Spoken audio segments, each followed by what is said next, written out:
Hi, welcome to IELTS Malayalam with Shalini and free English ക്ലാസ്സിലേക്ക് എല്ലാവർക്കും സ്വാഗതം. ഇന്ന് നമുക്ക് IELTS ക്വസ്റ്റ്യനിൽ മാച്ചിങ് ഹെഡിങ്സ് വിത്ത് പാരഗ്രാഫ് എങ്ങനെയാണ് അനുയോജ്യമായ ഹെഡിങ്സ് പാരഗ്രാഫിന് കണ്ടുപിടിക്കുക എന്നുള്ളത് എങ്ങനെയാണെന്ന് ഡീറ്റെയിൽ ആയിട്ട് മനസ്സിലാക്കാം. കുട്ടികൾക്ക് കൺഫ്യൂഷൻ ഉണ്ടാക്കുന്ന ഒരു ക്വസ്റ്റ്യൻ ആണ് ഹെഡിങ്സ് കണ്ടുപിടിക്കുക എന്നുള്ളത്. ശരിക്കും എ പാരഗ്രാഫ് എന്ന് പറയുന്നത് like A long story. A heading is just it's headline. ഇന്ന് ഞാൻ നിങ്ങളെ അതെങ്ങനെയാണ് ആ തലക്കെട്ട് അല്ലെങ്കിൽ ആ ഹെഡിങ് വളരെ എളുപ്പത്തിൽ കണ്ടുപിടിക്കാമെന്ന് പഠിപ്പിക്കാം. ഓക്കെ, നമുക്ക് ക്ലാസ്സിലേക്ക് പോവാം. IELTS റീഡിങ്ങിൽ matching headings is like giving titles to small stories. അതിനകത്തെ ക്ലൂ നിങ്ങൾക്ക് അറിയാമെങ്കിൽ വളരെ ഒരു കൺഫ്യൂഷനും ഇല്ലാതെ അത് കണ്ടുപിടിക്കാം. മനസ്സിലായോ? റീഡിങ്ങിൽ മാച്ചിങ് ഹെഡിങ്സ് എന്ന് പറയുന്ന ചെറിയ ചെറിയ കഥകൾക്ക് ഒരു ഹെഡിങ് കൊടുക്കുന്ന പോലെയാണ് നമ്മളത് കണ്ടുപിടിക്കേണ്ടത്. അതിന്റെ ക്ലൂസ് അറിയാമെങ്കിൽ അത് നിങ്ങൾക്ക് ഒരിക്കലും കുഴപ്പിക്കില്ല. ഓക്കെ, ഇനി എന്താണ് മാച്ചിങ് ഹെഡിങ്സ്? അതായത് you are given a list of headings, അതായത് ടൈറ്റിൽസ്, ഇങ്ങനെ കുറച്ച് ഹെഡിങ്സിന്റെ 5ഓ 7ഓ അങ്ങനെ ക്വസ്റ്റ്യൻസ് ഹെഡിങ്സ് ടൈറ്റിൽസ് തരും. You must match them to the correct paragraphs or sections in the passage. ആ പാസേജിലെ കറക്റ്റ് പാരഗ്രാഫിന്, അനുയോജ്യമായ പാരഗ്രാഫിന് ഈ ഹെഡിങ്സ് ലിസ്റ്റിൽ നിന്ന് ഏതാണ് കറക്റ്റ് ആയിട്ടുള്ള ഹെഡിങ് നമുക്ക് കൊടുക്കാൻ പറ്റുക എന്ന് കണ്ടുപിടിക്കുന്നതാണ് എന്ത്? Matching headings.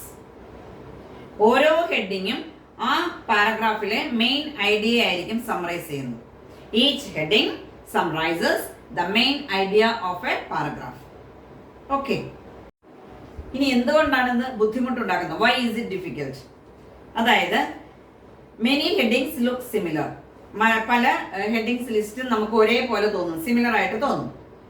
അതെന്തുകൊണ്ടാണ്? Some words in the paragraph may be repeated in more than one heading. ഒന്നിൽ കൂടുതൽ ലിസ്റ്റുകളിൽ പല വാക്കുകൾ, സെയിം വാക്കുകൾ റിപ്പീറ്റ് ചെയ്തു വരും.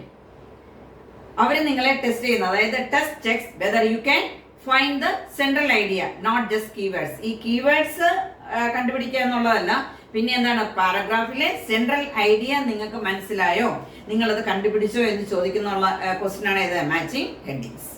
ഓക്കെ, ഇനി ഇത് കണ്ടുപിടിക്കാനുള്ള ക്ലൂസ് ഞാൻ 1 by 1 പറഞ്ഞുതരാം, ഓർത്ത് വെക്കുക. Okay, matching headings with paragraph test your ability to understand general information and not the detail. അതായത് നിങ്ങൾക്കറിയാം IELTS റീഡിങ്ങിനകത്ത് 10 ടൈപ്പ് ക്വസ്റ്റ്യൻ ഉണ്ട്. ഈ 10 ടൈപ്സും ചിലത് ജനറൽ, ചിലത് സ്പെസിഫിക്, ചിലത് ജനറൽ സ്പെസിഫിക്കും ബേസ് ചെയ്ത് വരുന്നതാണ്.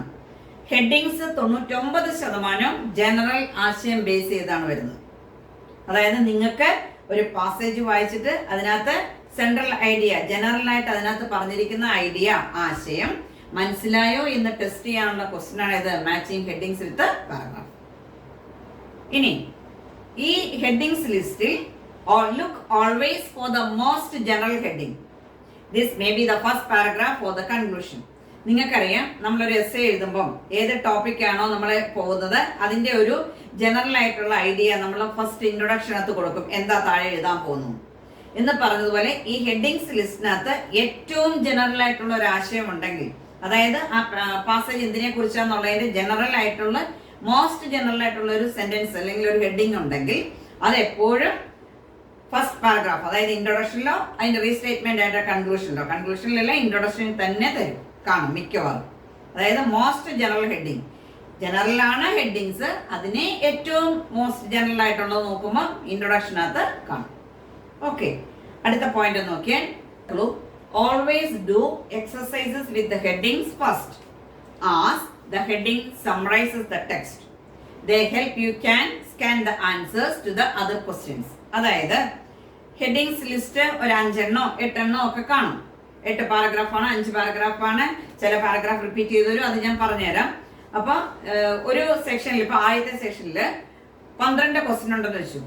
അതിനകത്ത് 7 തൊട്ട് 12 വരെ, അല്ലെങ്കിൽ സെക്കൻഡ് സെക്ഷനിൽ 7 തൊട്ട് 12 വരെയാണ് മാച്ചിങ് ഹെഡിങ്സ് വിത്ത് പാരഗ്രാഫ് കിടക്കുന്നെങ്കിൽ നിങ്ങൾ ഈ ഫസ്റ്റ് ക്വസ്റ്റ്യൻ ചെയ്യുന്നതിന് മുൻപേ ഏത് ചെയ്യണം? ഈ ഹെഡിങ്സ് ചെയ്യണം.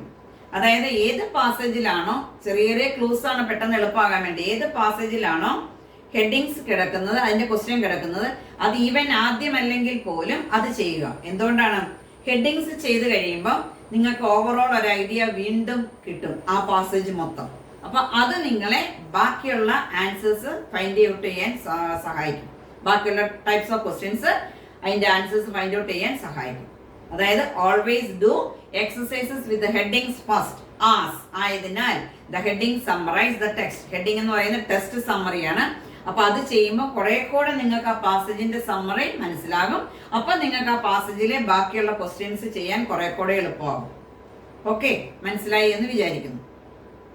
ഇനി look at any titles with the passage. അത് അക്കാഡമിക്കിനകത്ത് കാണില്ല, ജനറൽ റീഡിങ്ങിനകത്ത് ചെറിയ ചെറിയ സബ് ടൈറ്റിൽ കാണും. അപ്പൊ അത് വെച്ച് ഹെഡിങ്സ് കണ്ടുപിടിക്കാൻ എളുപ്പമാണ്. ഇനി നെക്സ്റ്റ് ക്ലൂ എന്ന് പറയുന്നത് read the instructions, check if you can use a heading more than once. അതായത് എല്ലാ ക്വസ്റ്റ്യന്റെയും താഴെ നിങ്ങൾക്കറിയാം ഇൻസ്ട്രക്ഷൻ കാണും. അപ്പോൾ ഹെഡിങ്സിന്റെ താഴെ ഹെഡിങ്സ് ക്വസ്റ്റ്യന്റെ ടൈറ്റിലിന് മുകളിലായിട്ട് അവര് you can use a heading more than once എന്ന് ടൈറ്റിലായിട്ട് ഇൻസ്ട്രക്ഷൻ കൊടുത്തിട്ടുണ്ടെങ്കിൽ ചിലപ്പോൾ ഒരു ഹെഡിങ് തന്നെ വേറൊരു പാരഗ്രാഫിനും ആൻസർ ആയിട്ട് വരും. അങ്ങനെ കൊടുത്തിട്ടില്ല എങ്കിൽ അത് അങ്ങനെ വരില്ല. മനസ്സിലായി? ഇപ്പൊ നിങ്ങൾക്ക് തോന്നുക പാരഗ്രാഫ് ബിയുടെയും പാരഗ്രാഫ് എഫിന്റെയും സെയിം ആണല്ലോ, ഈ സെയിം ഹെഡിങ് ആണല്ലോ എന്ന് തോന്നിയാൽ അത് നിങ്ങൾ എഴുതുമ്പോൾ ശരിയാണെങ്കിൽ എങ്ങനെയായിരിക്കണം? ഇൻസ്ട്രക്ഷനിൽ you can use a heading more than once എന്നുണ്ടെങ്കിൽ മാത്രമേ അത് ശരിയാകുള്ളൂ. ഇത് ശരിക്കും കേംബ്രിഡ്ജ് യൂണിവേഴ്സിറ്റി കുട്ടികൾക്ക് റീഡിങ്ങിന് ഓരോ ക്വസ്റ്റ്യനും എങ്ങനെയാണ് ഫൈൻഡ് ഔട്ട് ചെയ്യണമെന്ന് പറഞ്ഞു കൊടുത്തിട്ട് റീഡിങ് നിങ്ങളുടെ കയ്യിലോട്ട് തരാവുള്ളൂ എന്നാണ് പറയുന്നത്. അല്ലാണ്ട് ചുമ്മാ റീഡിങ് ബുക്ക് എടുത്ത് ടെസ്റ്റ് എടുത്ത് പരീക്ഷിച്ച് നോക്കി വായിച്ചു നോക്കി മണിക്കൂറുകളോളം എടുത്ത് അല്ലെങ്കിൽ ഒരു മണിക്കൂർ കൊണ്ട് 10 ചെയ്തിട്ട് തിരിച്ചു കൊടുത്തു, അങ്ങനെയല്ല. ഓരോ ക്വസ്റ്റ്യനും എങ്ങനെയാണ് കണ്ടുപിടിക്കുന്നത്, ഞാൻ എൻ്റെ ഇൻസ്റ്റിറ്റ്യൂഷനിൽ വരുന്ന കുട്ടികൾക്കെല്ലാം എല്ലാ ക്വസ്റ്റ്യനും എങ്ങനെയാണ് കണ്ടുപിടിക്കുന്നതെന്ന് പറഞ്ഞു കൊടുത്തിട്ടേ അവരുടെ കയ്യിലോട്ട് ബുക്കിലേറ്റ് കൊടുക്കുകയുള്ളൂ. അപ്പൊ അവർക്കത് പെട്ടെന്ന് കണ്ടുപിടിക്കാൻ പറ്റും. ഓക്കെ, അപ്പൊ ഞാൻ എന്താ പറഞ്ഞേ? Look at any titles with the passage, read the instructions, check if you can use a heading more than once. ഒന്നിൽ കൂടുതൽ ഹെഡിങ്സ് നിങ്ങൾക്ക് ഉപയോഗിക്കാം എന്ന് ഇൻസ്ട്രക്ഷനിലുണ്ടെങ്കിൽ ഒരു ഹെഡിങ് 2 പാസേജിനും ശരിയാണല്ലോ, ഈ ഒരു ഹെഡിങ് തന്നെ 2നും കൊടുക്കാമല്ലോ എന്ന് തോന്നിയാൽ അത് ശരിയായിരിക്കും. അല്ലാത്ത പക്ഷം ഇൻസ്ട്രക്ഷനിൽ ഇല്ലെങ്കിൽ നിങ്ങൾ എഴുതിയാൽ അത് തെറ്റായിരിക്കും. ഓക്കെ, അടുത്ത ക്ലൂയിലോട്ട് പോകാം. Headings are usually connected with each other. എപ്പോഴും ഹെഡിങ്സ് ഒരു കണക്ഷൻ കാണും. അതായത് നിങ്ങൾക്കറിയാമല്ലോ, ഒരു കൊഹറൻസ് കാണും. പാസേജിനൊരു നമ്മൾ എസ് എഴുതിയെന്ന പോലെ തന്നെയാണ് പാസേജ് തരുന്നത്. അപ്പൊ പാസേജിന് ഒരു കൊഹറൻസ് കാണും, ഐഡിയ ലിങ്കിങ് കാണും. അപ്പോൾ ഒരു ഹെഡിങ് എന്നാൽ അതിന്റെ അടുത്തത് കണക്ഷൻ കാണും എപ്പോഴും. ഓക്കെ, ഇനി ഞാൻ നിങ്ങളോട് പറഞ്ഞു ഹെഡിങ്സ് എപ്പോഴും 99% ജനറൽ ഐഡിയ ബേസ് ചെയ്ത് അല്ലെങ്കിൽ ജനറൽ ആയിരിക്കും ക്വസ്റ്റ്യൻ. ആ ഹെഡിങ്സ് ക്വസ്റ്റ്യൻ വായിക്കുമ്പോൾ തന്നെ അത് ജനറൽ ആശയമായിരിക്കും. ഇനി 1% ചിലപ്പോൾ അത് സ്പെസിഫിക് ആയിട്ട് വരും. അതായത് A heading that looks specific could be a heading for a paragraph describing just one detail.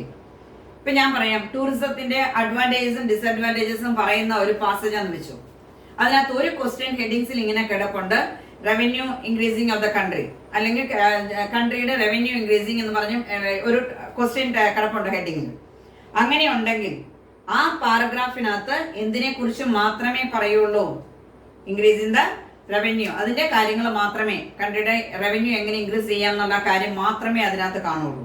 അല്ലാണ്ട് ഒരുപാട് കാര്യങ്ങൾ വരില്ല. അത് സ്പെസിഫിക് ആയിട്ടുള്ള ആ ഹെഡിങ് അവിടെ തന്നെ ഉണ്ട്. അതിൽ നിന്ന് ആ സ്പെസിഫിക് ആയിട്ട് കിടക്കുന്ന പാരഗ്രാഫ് നിങ്ങൾക്ക് കണ്ടുപിടിക്കാം. അത് റെയർ ആയിട്ടേ വരുള്ളൂ. അപ്പൊ അങ്ങനെ ഓർത്തോണം, ജനറൽ ആയിട്ട് 99% വരും, 1% സ്പെസിഫിക് ആയിട്ടുള്ള ഒരു ക്വസ്റ്റ്യൻ കാണാം. അതായത് ആ പാരഗ്രാഫിൽ അവർ ഒറ്റ കാര്യം മാത്രമേ പ്രതിപാദിച്ചിട്ടുണ്ടാവുള്ളൂ. ഓക്കെ, ഇനി check for headings that relate to each other. അതായത് cause effect, problem solution, advantage disadvantage കിട്ടിയാൽ തൊട്ട് മുകളിൽ എന്ത് കാണും? അഡ്വാൻറ്റേജ്. സൊല്യൂഷന്റെ കണ്ടുപിടിച്ചാൽ ഉടനെ അതിന്റെ മുകളിൽ എന്ത് കാണും? പ്രോബ്ലം. അപ്പൊ പാരഗ്രാഫ് ഓർഗനൈസേഷൻ വെച്ച് എന്ത് കണ്ടുപിടിക്കാം? ഹെഡിങ്സ് കണ്ടുപിടിക്കാം. ഓക്കെ, ഇനി ഒരു ഹെഡിങ്സ് ക്വസ്റ്റ്യൻ, അതായത് ആ ഒരു ഹെഡിങ്, ഇപ്പൊ ബിയുടെ ഹെഡിങ് നിങ്ങൾ കണ്ടുപിടിച്ച അല്ലെങ്കിൽ ഒരു ഹെഡിങ് വായിച്ചു നോക്കുമ്പോൾ അതിനകത്ത് 2 pieces of information കാണും. അതായത് 2 കാര്യങ്ങൾ കാണും, 2 ഇൻഫർമേഷൻ ഐഡിയാസ് അതിനകത്ത് കാണും. അതില് 1 is referring back to the previous paragraph. നിങ്ങൾക്ക് ഇപ്പൊ സി കിട്ടിയാൽ ആ സിയിൽ നിന്ന് നിങ്ങൾക്ക് ഒരു ചെറിയ ക്ലൂ കാണും ഏത് കണ്ടുപിടിക്കാനുള്ള? ബി. മനസ്സിലായോ? ഹെഡിങ്സിനകത്ത് 2 pieces of information, 2 അറിവുകൾ മിക്കവാറും കാണും. അതിൽ ഒരു അറിവ് വെച്ചായിരിക്കും നിങ്ങൾ ഇപ്പൊ സി കണ്ടുപിടിച്ചിരിക്കുന്നത്. ആ ഹെഡിങ്സിൽ നിന്ന് തന്നെ ആ ഹെഡിങ്ങിൽ നിന്ന് തന്നെ നിങ്ങൾക്ക് ഏത് കണ്ടുപിടിക്കാനുള്ള ചെറിയൊരു ക്ലൂ കിട്ടും? ബി കണ്ടുപിടിക്കാനുള്ള. ഓക്കെ, ഇനി അടുത്ത ക്ലൂയിലോട്ട് നമുക്ക് പോവാം. Read the headings and skim a paragraph quickly, make a decision quickly. അതായത് നിങ്ങൾ ഹെഡിങ്സ് വായിക്കുക, ആ കീവേഡ് അണ്ടർലൈൻ ചെയ്യുക, അത് ഏത് ബോഡി പാരഗ്രാഫിലാണോ ഓർത്ത് വെച്ചിട്ട് നമ്മൾ സ്കിമ്മിങ് സമയത്ത് നമുക്കറിയാം അത് എവിടെ കാണുമെന്ന് നമ്മുടെ മനസ്സിലുണ്ടാവും.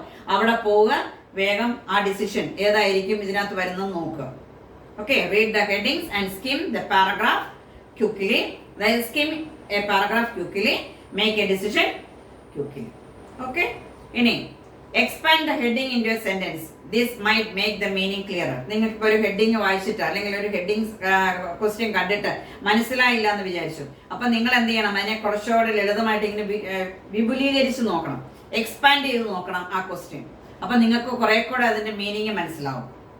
Expand the heading into a sentence. This might make the meaning clear. Okay, ഇനി അങ്ങനെ കഴിഞ്ഞ് when you find the general theme or focus of the paragraph, stop skimming and match quickly.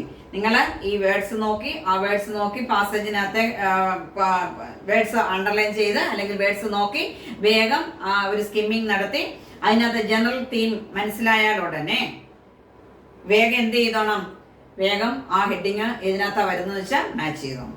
Okay, when you find the general theme or focus of the paragraph, stop skimming and match quickly.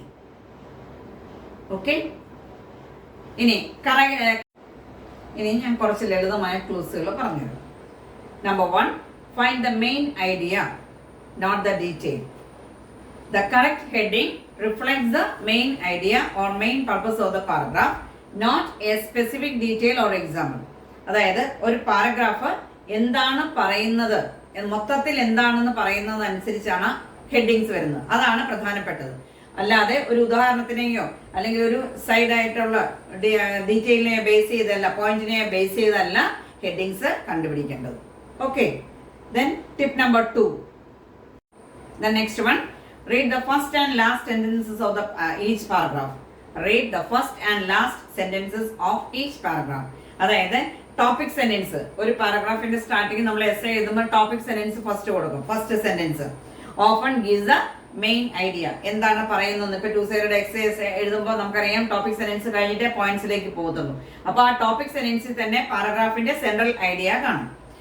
Last sentence ചിലപ്പോൾ ഒരു കൺക്ലൂഷനോ സമ്മറിയോ കാണിക്കും. അപ്പൊ ആ first വാചകം പരാമർശിക്കുന്നതായിരിക്കും അതിന്റെ പ്രധാന idea, ആശയം. Last ലൈൻ്റെ നമ്മൾ എഴുതുമ്പോൾ അതിന്റെ സമ്മറി എഴുതും. അപ്പൊ ഫസ്റ്റ് ആൻഡ് ലാസ്റ്റ് സെന്റൻസസ് ഒരു ബോഡിയുടെ നോക്കിയാൽ അതിൽ നിന്ന് നിങ്ങൾക്ക് എന്ത് കണ്ടുപിടിക്കാം?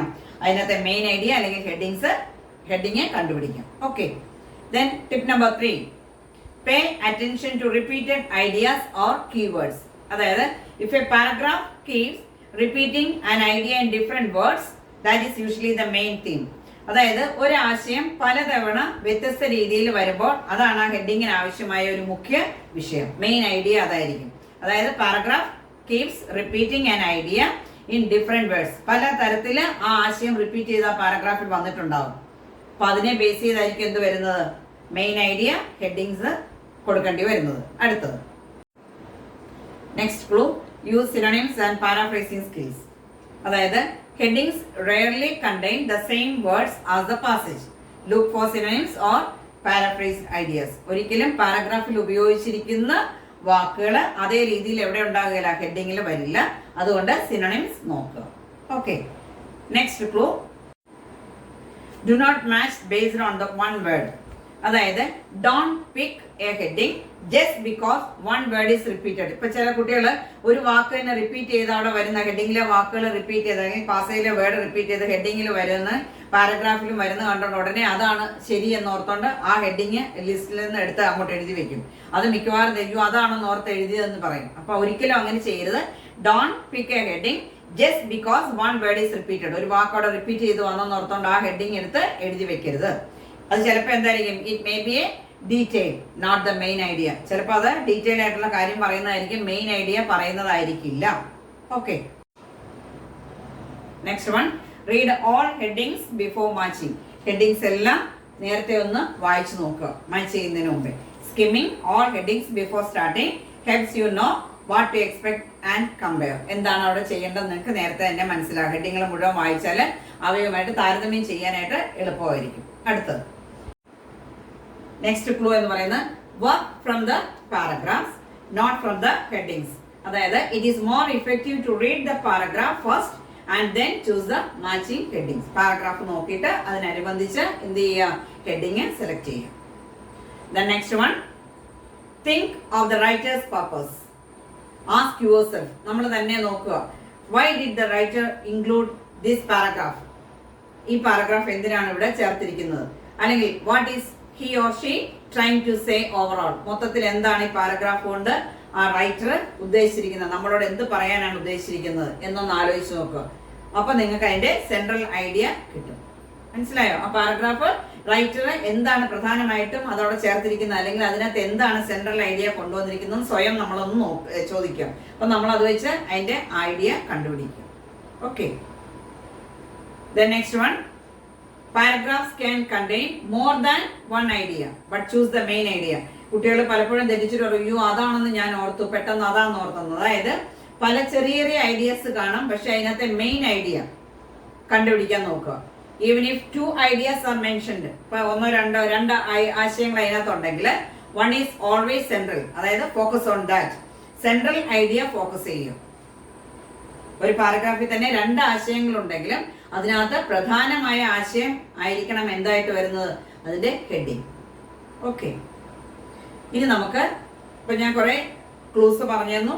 ഇനി നമുക്ക് എന്ത് ചെയ്യണം, കുറച്ച് 2-3 എക്സസൈസ് ഞാൻ നിങ്ങൾക്ക് പറഞ്ഞുതരാം. ശ്രദ്ധിച്ച് കേൾക്കുക. ഒരു 2-3 ലൈൻസ് പറഞ്ഞു തന്നിട്ട് അത് എങ്ങനെ ഹെഡിങ്സ് അനുയോജ്യമായത് തിരഞ്ഞെടുക്കുമെന്ന് ഞാൻ പറഞ്ഞുതരാം. ഓക്കെ. നമുക്ക് ഫസ്റ്റ് എക്സാമ്പിൾ നോക്കാം. ഞാനിവിടെ 2 സെന്റൻസ് വായിക്കാം. നിങ്ങളത് എഴുതി വെച്ചിട്ട് നോക്കുകയോ അങ്ങനെ നോക്കി പഠിച്ചാൽ കൊള്ളാം. Electric cars are becoming increasingly popular because they are എൻവയോൺമെന്റലി friendly. Many governments encourage their use with subsidies. അതിനകത്തൊരു 3 ഹെഡിങ്സ് ഞാൻ കൊടുത്തിട്ടുണ്ട്. അതിനകത്ത് അനുയോജ്യമായത് നിങ്ങൾ കണ്ടുപിടിക്കണം. First one, government rules for pollution. The rise of eco-friendly vehicles. Problems with the traffic condition. ഇതിനകത്ത് main idea എന്ന് പറയുന്നത് എന്താണ്? Electric cars and eco friendly ആണ്. അവിടെ ഒരെണ്ണം കിടപ്പുണ്ട്, നോക്കിക്കേ. The rise of eco friendly vehicles. Eco friendly means എന്താണ്? ഇവിടെ വന്നിരിക്കുന്നത് എന്താണ്? എൻവയോൺമെന്റലി ഫ്രണ്ട്ലി. അതായത് അതിന് സിനോണിമാണ് അവിടെ കിടക്കുന്നത്, എന്ത്? Eco friendly. അപ്പൊ അവിടെ ആൻസർ എന്ത് വരും? The rise of eco friendly vehicles. Okay. Next one നോക്കുക. Thomas Edison invented the electric bulb which changed the world of lighting. His contribution is remembered even today. Thomas Edison invented the electric bulb which changed the world of lighting. His contribution is remembered even today. അതിന്റെ 3 headings ഞാൻ പറഞ്ഞുതരാം. The man behind electric lighting. Problems with modern technology. Use of electricity in houses. എന്ത് വരും? മൊത്തം idea അതിനകത്ത് എന്താ വരുന്നത്? Problems with modern technology അല്ല, use of electricity in houses അല്ല, പിന്നെ എന്താണ് വരുന്നത്? The man behind electric lighting. അതായത് മെയിൻ ഐഡിയ എന്താണ്? എഡിസന്റെ ഇൻവെൻഷൻ ആണ്. അപ്പം the man behind electric lighting. Okay. Then next example നോക്കാം. Many species of birds migrate thousands of kilometers to find food and warmer weather. Migration ensures their survival. Then heading, survival through seasonal movement, birds and their eating habits, the danger of extinction. അതിനകത്തെ central idea എന്താണ്? The survival through seasonal movement. അതായത് migration, seasonal movement എന്തിനു വേണ്ടിയിട്ടാണ്? Four survival. അപ്പൊ അതെന്താണ് അതിനകത്ത് heading വരുന്ന main idea? Survival through seasonal movement. Next example. Modern students often rely on online sources for research instead of libraries. This has changed the way they study. Headings നോക്കാം. The decline of traditional libraries, online dangers for students, importance of group discussions. എന്തായിരിക്കും വരുന്നത്? ഇതിനകത്തെ main idea എന്താണ്? The decline of traditional libraries, അതായത് reliance on online sources plus library use. ഇപ്പം എന്ത് വരും? The decline of traditional libraries. Okay, the next example. Climate change has led to melting ice caps and rising sea levels. Scientists warn that urgent action is needed. Okay, അപ്പോൾ അതിൻ്റെ headings list നോക്കാം. The need for immediate action on climate, benefits of global warming, the history of glaciers. അവിടെ എന്താണ് main idea? The need for immediate action on climate. Okay, അപ്പോൾ main idea എന്ന് പറയുന്നത് എന്താണ്? Climate change plus urgent action ആണ്. അപ്പോൾ അതിനകത്തെ main idea ആണ് എന്തായിട്ട് വന്നിരിക്കുന്നത്? ഹെഡിങ് ആയിട്ട്. എപ്പോഴും ഓർത്താൽ മതി, പാരഗ്രാഫിനകത്തെ സെൻട്രൽ ഐഡിയ ആയിരിക്കും എന്തായിട്ട് വരുന്നത്? ഹെഡിങ് ആയിട്ട് വരുന്നത്. IELTS matching headings. Don't chase the details. ഒരിക്കലും നിങ്ങൾ അതിന്റെ ഡീറ്റെയിൽസിലേക്ക് പോകരുത്. Catch the main idea. അതായത് the title is the crown and the paragraph is the body. അങ്ങനെയാണ് പറയുന്നത്. Always look for the crown. Heading എന്ന് പറയുന്നത് എപ്പോഴും ക്രൗൺ ആണ്. പാരഗ്രാഫ് എന്ന് പറയുന്നത് ബോഡിയാണ്. ഒരിക്കലും എന്തിനു വേണ്ടി പോകരുത്? ഡീറ്റെയിൽസ്. അതിനു വേണ്ടി പോകരുത്. എന്തിനു വേണ്ടി പോകണം? Always look for the crown. അപ്പൊ ഇന്നത്തെ ക്ലാസ് നിങ്ങൾക്ക് വളരെയധികം ഉപകാരപ്പെടും. ജസ്റ്റ് ഒന്ന് മനസ്സിരുത്തി അത് കേൾക്കുക, എന്നിട്ട് ചെയ്തു നോക്കുക. ഉറപ്പായിട്ടും എൻ്റെ കുട്ടികളൊക്കെ ഹെഡിങ്സ് ഫുള്ള് ശരിയാക്കും. 3-4 എക്സസൈസ് ചെയ്ത് കഴിയുമ്പോൾ അവർ ഞാൻ പറയുന്ന ക്ലോസ് വെച്ച് മുഴുവൻ കണ്ടുപിടിക്കും. ഒരെണ്ണം പോലും തെറ്റില്ല. ഇതുപോലെ ഇതിനകത്തെ ബാക്കിയുള്ള മൾട്ടിപ്പിൾ ചോയ്സ്, അങ്ങനെയുള്ള നെക്സ്റ്റ് ക്ലാസ്സിൽ ഞാൻ മൾട്ടിപ്പിൾ ചോയ്സ് എങ്ങനെയാണ് ആൻസർ ചെയ്യുന്നതെന്ന് നിങ്ങൾക്ക് പറഞ്ഞുതരാം. ഓക്കെ, സബ്സ്ക്രൈബ് ചെയ്യാത്തവരാണെങ്കിൽ ചെയ്യുക. എൻ്റെ സ്കൂൾ ഓഫ് ഇംഗ്ലീഷ് എന്ന് പറയുന്ന എൻ്റെ വേറൊരു ചാനലുണ്ട്. അതിനകത്ത് ഗ്രാമർ, സ്പോക്കൺ ഇംഗ്ലീഷ് ഞാൻ ഡീറ്റെയിൽ ആയിട്ട് എടുക്കുന്നുണ്ട്. ഈ ചാനൽ നിങ്ങൾക്ക് ഉപകരിക്കുന്നെങ്കിൽ ലൈക്ക് ചെയ്യുക, കമൻറ്റ് ചെയ്യുക, ഷെയർ ചെയ്യുക. Thank you.